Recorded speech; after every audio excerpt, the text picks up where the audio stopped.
Unlisted shares current ഭയങ്കര booming ആയിട്ട് ഒരു കോൺസെപ്റ്റ്. റീസെന്റ് ആണ് അങ്ങനെ ഒരു ഫൈനാൻഷ്യൽ പ്രൊഡക്റ്റിനെ പറ്റി പലരും അറിയുന്നത്. ആക്ച്വലി എന്താണ് അത്? അൺലിസ്റ്റഡ് ഷെയർസ് റീസെന്റ് ആണ് ആളുകൾ അറിയുന്നത്. പക്ഷെ ഇത് വർഷങ്ങളായിട്ടുണ്ട്. 10-20 വർഷം മുന്നേ തന്നെ ഈ അൺലിസ്റ്റഡ് ഷെയർസിന്റെ ആളുകൾ വാങ്ങുന്നുണ്ട്. അൺലിസ്റ്റഡ് ഷെയർസ് പറഞ്ഞിട്ടുണ്ടെങ്കിൽ സാധാരണ സ്റ്റോക്ക് മാർക്കറ്റിൽ നമ്മൾ ലിസ്റ്റ് ചെയ്ത സ്റ്റോക്സ് ഉണ്ടല്ലോ, അതല്ലാതെ ലിസ്റ്റിങ്ങിന് മുന്നേ മാർക്കറ്റിൽ അവൈലബിൾ ആയിട്ടുള്ള ഷെയർസ് ആണ് ആക്ച്വലി അൺലിസ്റ്റഡ് ഷെയർസ് എന്ന് പറയുന്നത്. അത് എങ്ങനെയാണ് അവൈലബിൾ ആവുന്നത് വെച്ചിട്ടുണ്ടെങ്കിൽ, ഇത് സ്റ്റാർട്ടിങ് സമയത്ത് കമ്പനി സ്റ്റാർട്ട് ചെയ്യുന്ന സമയത്ത് പ്രൊമോട്ടേഴ്സ് കുറച്ച് ഷെയർ നമ്മൾ വിറ്റുണ്ടാവും. അത് പബ്ലിക്കിന്റെ കയ്യിലുണ്ടായിരിക്കും. അതായത് ലിസ്റ്റിങ്ങിന് മുന്നേ, IPO മുന്നേ ഫണ്ടിന് ആവശ്യം വന്നിട്ടോ അല്ലെങ്കിൽ ചിലപ്പം ഈ ഷെയർസ് പ്ലഡ്ജ് ചെയ്തിട്ടുണ്ടായിരിക്കും. അത് ചിലപ്പോൾ ബാങ്ക് എടുത്ത് വെച്ചിട്ടുണ്ടായിരിക്കും. പബ്ലിക്കിന്റെ കയ്യിൽ ഷെയർസ് അവൈലബിൾ ആയിരിക്കും. പ്രൊമോട്ടേഴ്സ് ചിലപ്പോൾ ഇപ്പൊ കൊടുക്കുന്നുണ്ടാവില്ല, പക്ഷെ ഇപ്പോഴും ആ ഷെയർസ് മാർക്കറ്റിൽ കറങ്ങുന്നതായിരിക്കും. പക്ഷെ എന്തുകൊണ്ട് IPO മുമ്പേ നമ്മൾ ഇത് വാങ്ങണം? ഓക്കെ, അപ്പൊ അതിന് അതിന്റെ മെയിൻ പറയുന്ന കാര്യം തന്നെ, ലൈക്ക് നമ്മൾ IPO എന്താണ് ഇൻവെസ്റ്റ് ചെയ്യുന്നത്? Early investment. സോ അതിനു മുന്നേ നമുക്ക് ഇൻവെസ്റ്റ് ചെയ്യാൻ ഓപ്ഷൻ ഇല്ലായിരുന്നു പണ്ട്, പക്ഷെ ഇപ്പൊ ഉണ്ട്. അതാണ് ആക്ച്വലി അൺലിസ്റ്റഡ് ഷെയർസ് പറയുന്നത്. നമുക്ക് എന്ന് പറയുന്നത് റീറ്റെയിലേഴ്സിനാണ്. ഇൻസ്റ്റിറ്റ്യൂഷൻസിനും HNIസിനും ഒക്കെ പണ്ടൊന്നും ഉണ്ടായിരുന്നു. പണ്ടൊക്കെ നമുക്ക് മിനിമം അൺലിസ്റ്റഡ് ഷെയർസിന്റെ ലോട്ട് പറയുന്നത് ഒരു 10 CR ഒക്കെ ആയിരുന്നു.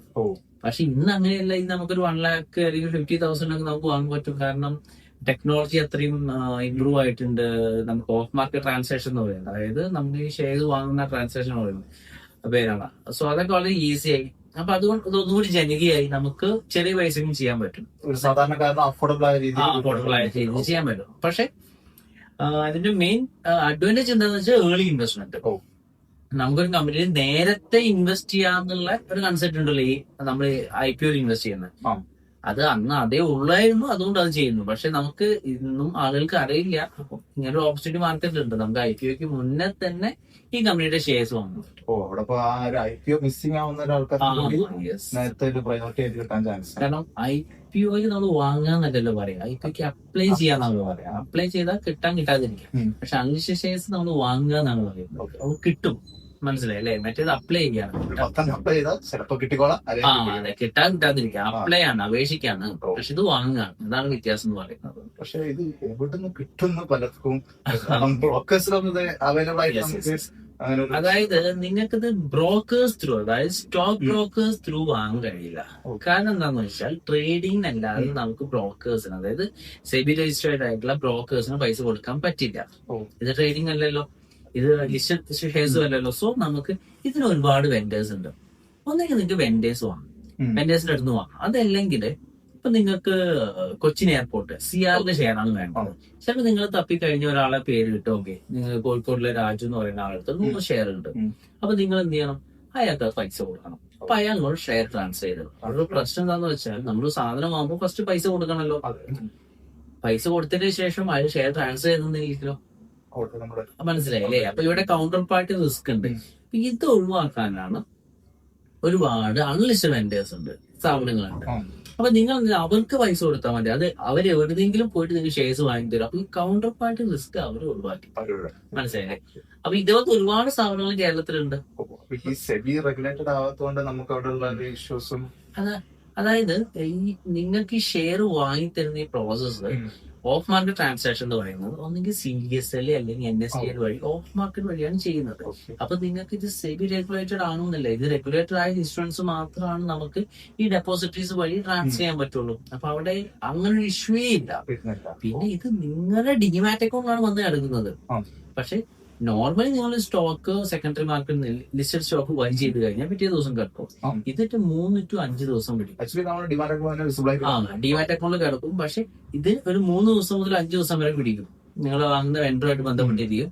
നിങ്ങൾ ഡിമാറ്റിൽ എത്താൻ 3 to 5 വർക്കിംഗ് ഡേയ്സിനുള്ളിൽ നിങ്ങൾ എന്തായാലും നിങ്ങൾ ഡിമാറ്റ് അക്കൗണ്ടിൽ ഹോൾഡിംഗ്സിൽ പോയി കാണാൻ പറ്റും, DP ഹോൾഡിംഗ്സിൽ. അപ്പൊ നിങ്ങൾ ഡിമാറ്റ് അക്കൗണ്ടിൽ ഷെയർസ് എത്തിയെന്ന് പറഞ്ഞാൽ സേഫ് ആണ്. ഇനി അതിലപ്പുറം ഒന്നും ഇല്ല, മനസ്സിലായില്ലേ? പക്ഷെ ഇതിന്റെ ഒരു പ്രൈസിന്റെ കാര്യം നോക്കുമ്പോൾ പലപ്പോഴും കൺഫ്യൂഷനാണ്. പല ഡീലേഴ്സ് പല പ്രൈസിലാണ് കിട്ടുന്നത്. അപ്പൊ ആ ഒരു ഇത് എങ്ങനെ നമ്മൾ ട്രസ്റ്റബിൾ ആയിട്ട്, മറ്റേതാകുമ്പോൾ സെബിയുടെ ഒരു ഇതുകൊണ്ട് ഒരു കറന്റ് സ്റ്റോക്കിന് പ്രൈസ് ഉണ്ടാവും. പക്ഷെ ഇതിലൊക്കെ സിസ്റ്റം ഇല്ലാത്തതുകൊണ്ട്, അതായത് നമ്മൾ റിയൽ എസ്റ്റേറ്റിൽ എങ്ങനെയാണ് പ്രൈസ്, അതായത് അവസാനം നടന്ന കച്ചവടത്തിന്റെ ബേസിലാണ് നടക്കുന്നത്. അപ്പൊ ഇത് കുറച്ചും കൂടി ഈസി ആക്കുന്ന ജോലി പ്രൈസ് ഡിസ്കവറി ആണ് എക്സ്ചേഞ്ച് ചെയ്യുന്നത്. പക്ഷെ ഇത് ലിസ്റ്റഡ് അല്ല. അപ്പൊ ഇവിടെ എന്താണെന്ന് വെച്ചിട്ടുണ്ടെങ്കിൽ ഒരു പ്രൈസ് അല്ല, പ്രൈസ് റേഞ്ച് ആയിരിക്കും. ഇപ്പം സിയാലില്, അതായത് കൊച്ചിൻ എയർപോർട്ടിന്റെ റേറ്റ് 450 എന്ന് പറഞ്ഞാൽ അത് 460 ആവാം, 440 ആവാം. ഇത് ക്വാണ്ടിറ്റിക്ക് അനുസരിച്ച് മാറിക്കൊണ്ടിരിക്കും. ഇപ്പൊ നിങ്ങളൊരു 100 ഷെയർ വാങ്ങുന്ന സമയത്ത് ഒരു 460 ആയിരിക്കും. പക്ഷെ ഇതേ സമയത്ത് വേറെ ആൾ 1000 ക്വാണ്ടിറ്റി വരുമ്പോൾ 450 ആയിരിക്കും. മനസ്സിലായില്ലേ? ക്വാണ്ടിറ്റിക്ക് അനുസരിച്ച് പ്രൈസ് മാറിക്കൊണ്ടിരിക്കും. പ്രൊഡക്റ്റ് വാങ്ങുന്ന സിസ്റ്റം. അതിന്റെ കാരണം എന്താണെന്ന് വെച്ചാല് ഈ ഷെയർസ് വിൽക്കുന്ന ആളുകൾ എന്തിനാണ് വിൽക്കുന്നത്? പൈസക്ക് വേണ്ടിയിട്ടല്ലേ. അപ്പൊ നിങ്ങളുടെ കയ്യിൽ 1 ലക്ഷം ഷെയർസ് ഇട്ടെന്ന് വിചാരിക്കുക. അപ്പൊ ഞാൻ നിങ്ങളോട് പറയാണ് എനിക്ക് ഷെയർസ് വേണം. അപ്പൊ നിങ്ങൾക്ക് പൈസക്ക് ആവശ്യമുള്ളതുകൊണ്ടാണല്ലോ നിങ്ങൾ വിൽക്കുന്നത്. അപ്പൊ ഈ 1 ലക്ഷത്തിന് 100 എണ്ണം വിൽക്കുമ്പോൾ നിങ്ങളുടെ ആവശ്യം അവിടെ ഫുൾഫിൽ ആവുന്നില്ലല്ലോ. അപ്പൊ നിങ്ങൾ കൂടുതൽ പൈസ വാങ്ങും. അതേസമയത്ത് ഞാൻ പറയണ 1 ലക്ഷം ഒറ്റയടിക്കാൻ വാങ്ങിക്കോളാം, നിങ്ങൾ റേറ്റ് കുറയ്ക്കും. ഒറ്റയടിക്ക് ക്യാഷ് ഫ്ലോ നടക്കല്ലേ.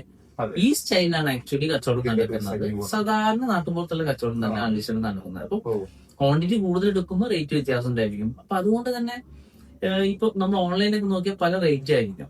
അതിന് വേറൊരു കാരണം കൂടി ഉണ്ട്. നമ്മുടെ സ്റ്റോക്ക് മാർക്കറ്റിൽ ഒരു ട്രേഡ് ചെയ്യുമ്പോൾ automatically real time market data കാരണം എല്ലാ സൈറ്റിലും അപ്ഡേറ്റ് ആവും. പക്ഷെ ഇവിടെ അങ്ങനെയല്ല, മാനുവലി ആണ് അപ്ഡേറ്റ് ചെയ്യുന്നത്. സോ അതുകൊണ്ട് തന്നെ ഈ വെബ്സൈറ്റ്സ് ഉണ്ടല്ലോ അൺലിസ്റ്റഡ് ഷെയർസ് ഡീൽ ചെയ്യാൻ, ഇതിലൊരു 90% വീക്കിലാണ് അപ്ഡേറ്റ് ചെയ്യുക. അതായത് ഒരു സ്റ്റാമ്പ് ആണല്ലോ, സിയാലിൽ നിന്ന് ഇത്ര റേറ്റ്, മറ്റേതിന് ഇത്ര റേറ്റ്, ഇങ്ങനെ മാനുവലി എൻ്റർ ചെയ്യണം. അതിന് കുറച്ച് ഓപ്പറേഷണൽ റിസ്ക് ഉള്ളത് കൊണ്ട് തന്നെ വീക്കിലൊക്കെ ആയിരിക്കും ചെയ്യുക.